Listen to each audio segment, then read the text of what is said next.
Di antara ribuan ajian, mantra, dan ilmu-ilmu gaib yang tersimpan di tanah Jawa, ada satu puncak pengetahuan yang paling dirahasiakan.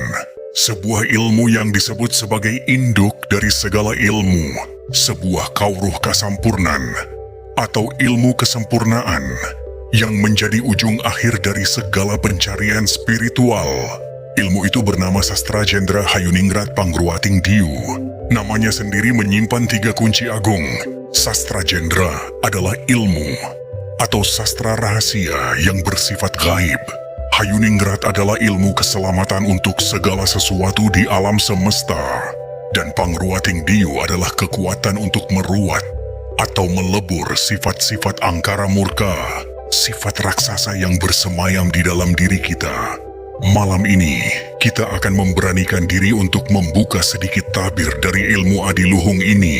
Kita akan belajar bagaimana para leluhur kita menyembunyikan peta asal-usul manusia dan jalan pulangnya kepada Sang Pencipta di dalam 20 aksara Jawa yang kita kenal sebagai Hana Caraka.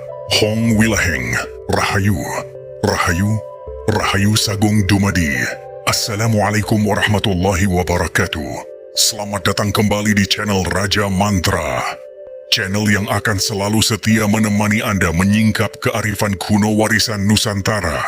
Bagi para sedulur yang baru pertama kali singgah, silakan tekan tombol subscribe dan nyalakan loncengnya. Mari kita jalin paseduluran dalam mengkaji ngelmu sejati.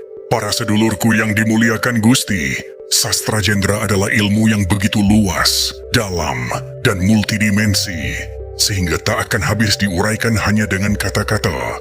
Namun, para leluhur kita yang bijaksana telah memberikan sebuah kunci, sebuah sandi yang tersembunyi di dalam 20 aksara Hana Caraka. Di dalam 20 aksara ini tersimpan 2 rahasia besar.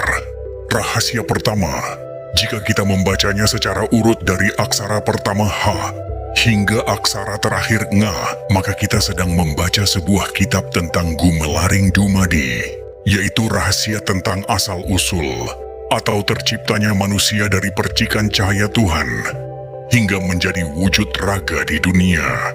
Rahasia kedua, jika kita membacanya secara terbalik dari aksara terakhir Nga menuju aksara pertama H, maka kita sedang menapaki sebuah jalan suci, sebuah peta spiritual untuk kembali kepada Sang Pencipta, atau yang disebut Sangkan Paraning Dumadi.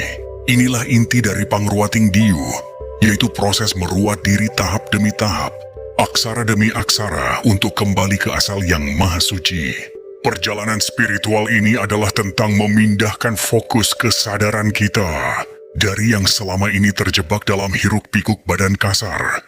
Kita harus belajar untuk masuk ke dalam menuju alam sejati yang ada di sanubari. Ini adalah perjalanan yang sulit, namun inilah inti dari laku spiritual yang harus kita tempuh. Maka mari kita mulai membuka wejangan ini satu persatu dari aksara pertama. Ha, horeku cahyaning Allah. Artinya hidupku adalah cahaya Allah. Renungkanlah, sebelum ada alam semesta, sebelum ada apapun, yang ada hanyalah Sang Hidup, Al-Hayyu, di dalam alam keheningan yang tiada awal dan tiada akhir. Dari sanalah Allah berkehendak menurunkan roh suci, yaitu cahayanya yang menjadi hakikat dari hidup kita semua. No, Nur Hurip Cahyo Wewayanggan, artinya nur kehidupan, cahaya yang membayang.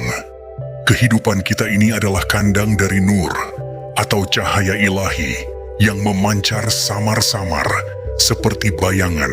Seringkali kita tidak menyadarinya, namun di dalam pusat hidup kita bersemayam kerajaan Tuhan, yaitu Tritunggal Maha Suci, ya Gusti Allah Ingsun atau Guru Sejati dan Roh Suci atau Nur Muhammad.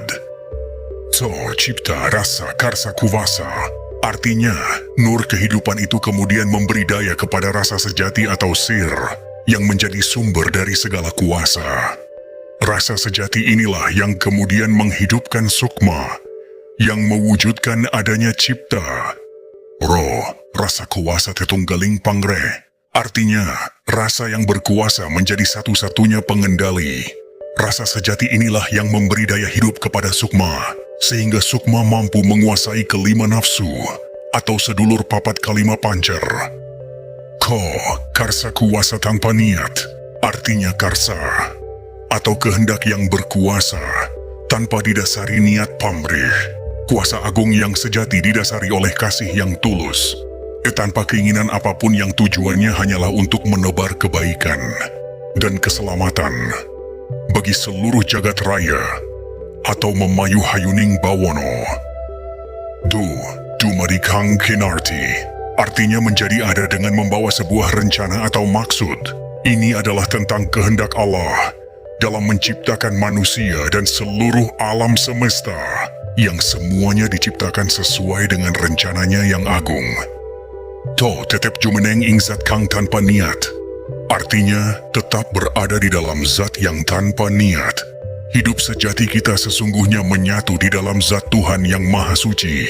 Maka dalam kehidupan ini, kita harus senantiasa mengupayakan kondisi mati sajroning urip, atau mati di dalam hidup, yaitu mematikan ego dan niat pribadi agar selaras dengan kehendaknya. Sifat anakang tanpa wiwit, artinya sifat ada yang tanpa permulaan. Ini adalah sifat sang hidup di alam sejati, yang tiada berawal dan tiada berakhir. Demikian pula hakikat hidup kita yang sesungguhnya sudah ada sebelum kita dilahirkan, atau menyatu di kerajaan Tuhan. Wujud anatan kena kinira, artinya wujudnya ada, namun tiada dapat dijelaskan.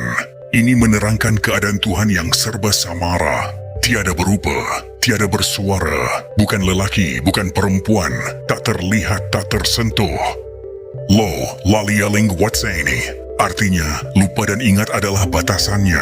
Inilah pertarungan batin kita setiap hari. Untuk bisa berada di jalan keselamatan, kita harus senantiasa eling atau ingat kepada asal kita, atau sangkan paraning dumadi. Lali atau lupa akan menjerumuskan kita ke dalam kegelapan, seperti kisah Begawan Wisrawa yang lupa diri saat mengajarkan sastra jendra kepada Dewi Sukesi. Papan kang tanpa kiblat, artinya tempat yang tidak memiliki arah kiblat. Ini adalah gambaran dari alam sejati, atau kerajaan Tuhan yang orientasinya tidak bisa dijelaskan. Tiada utara, selatan, barat, timur, atas maupun bawah. Dur wakasane, endek wiwitane, artinya tinggi pada akhirnya, rendah pada awalnya. Untuk mencapai derajat insan sempurna, kita harus menempuhnya setahap demi setahap dari bawah.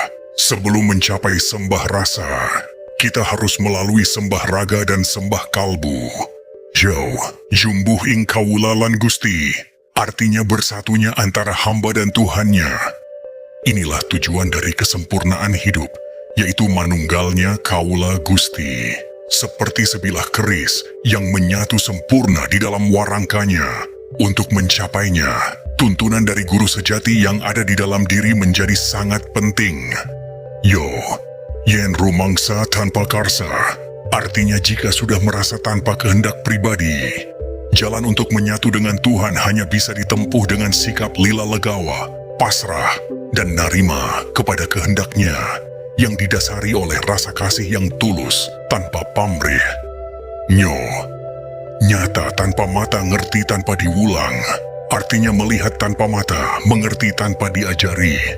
Ketika anugerah Tuhan telah turun, maka mata batin akan terbuka. Seseorang akan mampu melihat hal-hal gaib dan memahami misteri kehidupan langsung dari sanubarinya, melalui bimbingan guru sejatinya tanpa perantara akal pikiran.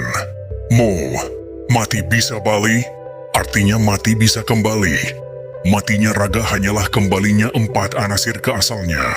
Namun roh sejatinya kekal dan akan kembali kepada Allah. Namun, jika selama hidup di dunia, ia melupakan Tuhan, maka ia tidak bisa langsung kembali ke alam sejati dan harus mempertanggungjawabkan semua perbuatannya. Guru sejati kang ruwat, artinya guru sejati yang mengajari dan membimbing. Sumber dari segala pengetahuan dan petunjuk adalah Allah, yang dipancarkan melalui sang guru sejati atau ingsun, yang ada di dalam diri kita. Hanya kepadanya lah kita harus meminta tuntunan. Bo, Bayu Sejati Kang Andalani, artinya daya kekuatan sejati yang menjadi andalan. Untuk mencapai tingkatan spiritual yang lebih tinggi, kita didorong oleh Bayu Sejati, yaitu daya kekuatan gaib yang merupakan bayangan dari kekuatan Allah. Tho, Thukul Saka Niat, artinya tumbuh atau muncul dari niat. Niat suci untuk kembali kepada Sangkan Paraning Dumadi yang didasari oleh cinta kasih ilahi tanpa pamrih duniawi.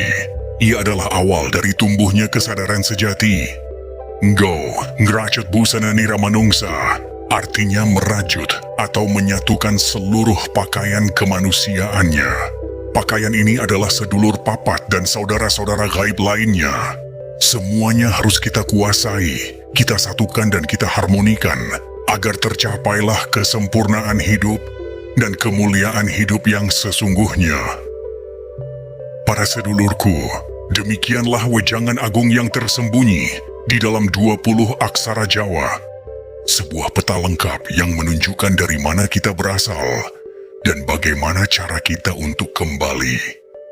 Ingatlah sastra Jendra Hayuningrat Pangruwating Diu ini, gunakanlah bukan ilmu untuk kesaktian, melainkan ilmu untuk mengenali diri sejati dan menempuh jalan pulang menuju cahaya abadi.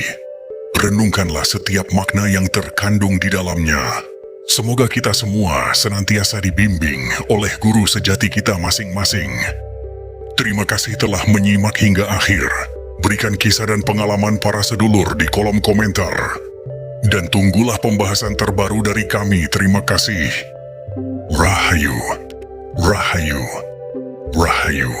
Wassalamualaikum warahmatullahi wabarakatuh.